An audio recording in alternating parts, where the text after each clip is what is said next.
Semana que acaba, semana que começa. A semana que terminou foi uma semana onde as atenções estiveram completamente dominadas por eleições, por banqueiros centrais e ainda por dados económicos relevantes. Na parte política, na parte das eleições, tivemos o resultado das eleições francesas, com a União Nacional, como era esperado, terem uma vitória bastante representativa, o que afastou de imediato a ideia de uma possibilidade da União de Esquerda conseguir ganhar estas eleições em França. Por outro lado, a meio da semana, já sem surpresa, o Partido Trabalhista de Keir Starmer acabou por ter uma vitória bastante significativa, ganhando maioria absoluta no Parlamento britânico e voltando ao poder ao fim de 14 anos de governo conservador.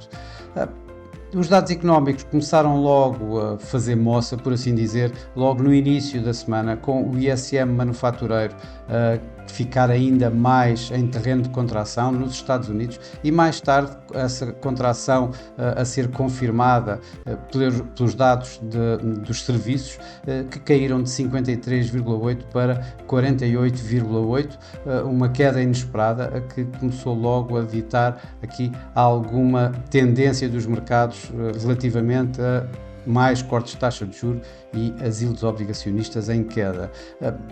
A inflação na Europa também saiu em linha com o esperado. A inflação caiu de 2,6 para 2,5.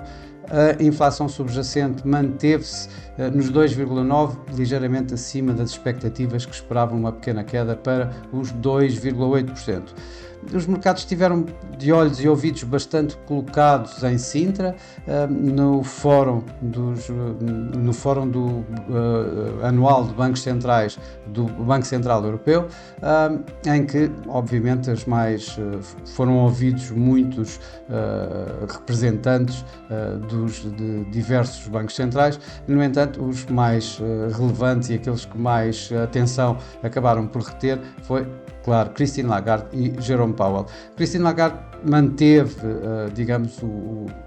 a narrativa que tem tido e a dialética que tem usado relativamente à inflação, continuando a insistir, obviamente, que precisamos de ver a continuação da inflação em queda, que o Banco Central Europeu não está em piloto automático e que todas as reuniões vão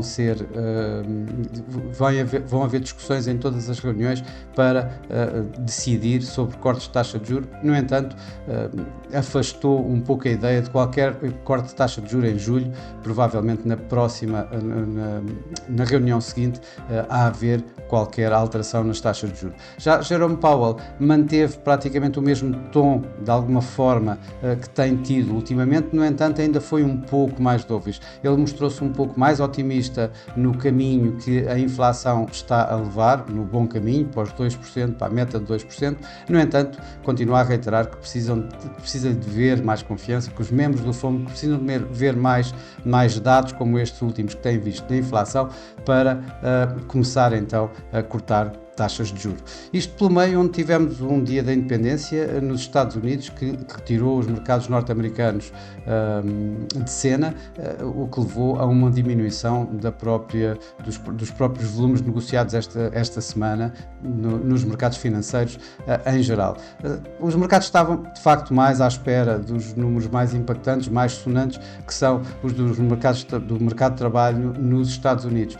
Esses números acabaram por também surpreender uma vez mais em alta, de alguma forma, com 206 mil novos postos de trabalho criados, quando o mercado esperava cerca de 190. No entanto, os 272 do mês anterior foram revistos em baixo para cerca de 218 mil novos postos de trabalho. Isto quando o crescimento salarial desacelerou, como esperado, dos 0,4% do mês passado para 0,3% e a taxa de desemprego inesperadamente subiu de 4% para 4,1%. Em tudo isto, claro que os mercados acionistas acabaram por ganhar algum suporte da queda das yields obrigacionistas que se foi a ver durante toda a semana devido a todos estes factos até agora vistos tanto no ISM no mercado de trabalho, como o otimismo do Banco Central. Isto estou a falar dos Estados Unidos, obviamente, mas acabou por levar esta queda das yields obrigacionistas, acabaram por levar um suporte forte aos mercados acionistas, que acabaram por começar esta segunda parte, esta segunda metade do ano 2024 em alta. O Nikkei ganhou mais de 3%, o Eurostoxx também ganhou aqui, não tanto, mas ganhou 1,7%, foi dos que mais ganhou o índice europeu. Se retirarmos o CAC francês, que depois dos resultados eleitorais acabou por registrar esta semana cerca de 2,6% de ganhos. Nos Estados Unidos, o S&P 500 ganhou à volta de 2%, no entanto ficou abaixo ainda do Nasdaq tecnológico, que acabou por ganhar mais de 3%, cerca de mesmo perto de 4%, 3,5%. Por cá, por Portugal, o PSI superou, digamos, os seus pares na Europa, ganhando mais de 3%, ligeiramente mais de 3%, isto ajudado por um BCP que registrou quase 8% de valorização durante esta semana, enquanto a Navigator foi a que mais perdeu e perdeu cerca de 1,5%. No mercado cambial, vimos esta semana um recuo do dólar e uma estabilização finalmente no iene japonês.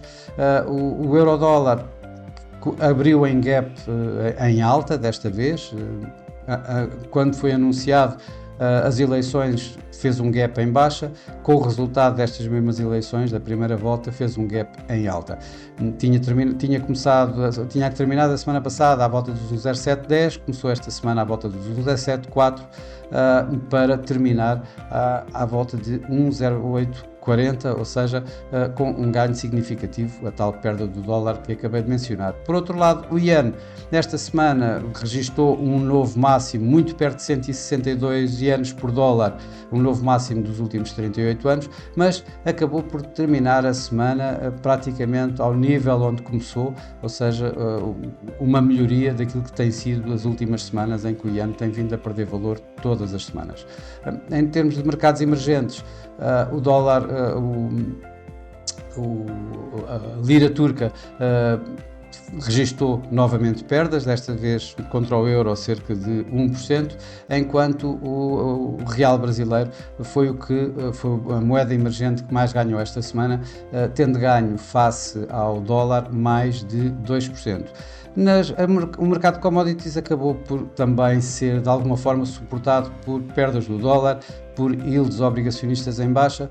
No caso do petróleo também os fatores geopolíticos em conjunto com reservas, os inventários em queda acelerada, por assim dizer, e mais os receios de uma ruptura na produção devido ao início desta época de furacões, que está a ser mais forte do que as últimas épocas, acabou mesmo os preços do petróleo a ganharem um pouco mais de 2%, isto recuando nos últimos momentos, praticamente no último dia, mas ainda assim a ganhar mais de 2% durante esta semana. O ouro, esse também, com as tais yields em queda e o dólar em queda, acabou por ganhar esta semana cerca de 2,5%. A semana que vai começar é uma semana onde os mercados vão estar também uma vez mais atentos a banqueiros centrais, neste caso Jerome Powell, aos dados da inflação e ao início de mais uma época de resultados empresariais. Isto quando no início da semana vão estar a digerir o resultado das eleições francesas deste domingo, que segundo as sondagens deverão dar aqui assim, não deverão dar uma maioria absoluta ao partido de Marine Le Pen e, portanto, tendo que haver aqui assim algumas negociações. Vamos ver como é que os mercados vão reagir nesta situação menos clara em França.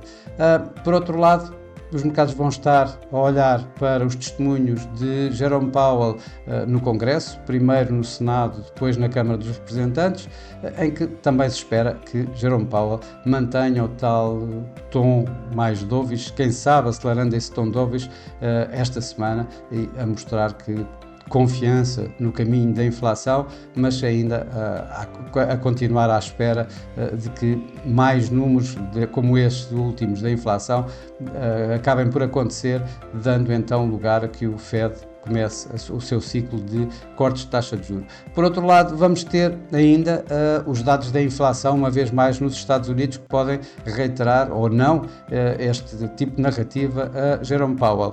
Os mercados esperam que a inflação caia de 3,3% para 3,1% este mês. Os preços a nível mensal, sem energia e alimentos, a aumentar os tais 0,2% que dão o tal caminho para os 2% de meta da inflação da Reserva Federal, com a inflação subjacente a manter-se nos 3,4%. Por outro lado, bancos centrais, ainda temos o Banco Central da Nova Zelândia, onde é esperado que mantenha a sua taxa diretora nos 5,5%. A nível de resultados empresariais, começa esta semana uma nova época de resultados e, como costume, como sempre, ela começa com os maiores bancos norte-americanos a apresentar resultados, como o JP Morgan Chase, o Citigroup e o Wells Fargo. Para já é tudo. Espero que tenham uma excelente semana, uma ótima semana de férias para quem começa de férias neste mês de julho, e para a semana cá estarei com mais um Semana que Acaba, Semana que Começa. Até lá!